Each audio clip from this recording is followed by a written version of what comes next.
Colin's here to talk about Knee Deep. So tell me a little bit about the game and your team. Yeah, so Knee Deep is a swamp noir adventure set in a Florida tourist trap where some Hollywood actors found hanging from the water tower, and you got to figure out what happened. Takes a little bit of film noir with a suspicious death, flawed protagonists, and shady characters, but then sets it all in a Florida tourist trap.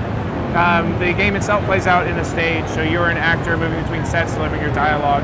It was built by a team of 7 people, Prologue Games out of North Carolina. We're in Raleigh-Durham area. Oh, nice. And the game is set in Florida?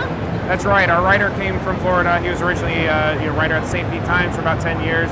Went into games back and forth. So we always had this idea of a sleepy little Florida town that gets shaken up by a really big event. Cool. What technology are you using to develop the game? Working in Unity mainly with a number of plugins. We use ChatMapper for our dialogue system, and it's worked out great so far. Oh, awesome. And what about the sound? Is that the sound your team created as well? Are you outsourcing? We work with a team called Skew Sound. There's some X-Harmonics guys that started a studio a couple years back. They do a wonderful job with both the ambient effects of the theater props as well as the music soundtrack. Really cool. What advice would you give for anybody who's a first-timer presenting at an event like PAX? Get the demo down really tight as possible. Our first show we came to, the demo was way too long, and while we thought it was great, people would end up peeling off. It's much better to have a nice, tight presentation, be able to close the deal, than to have them wander off halfway through. Well, that's great. Thank you a lot for talking with us about it today. Thanks so much. When are you guys launching?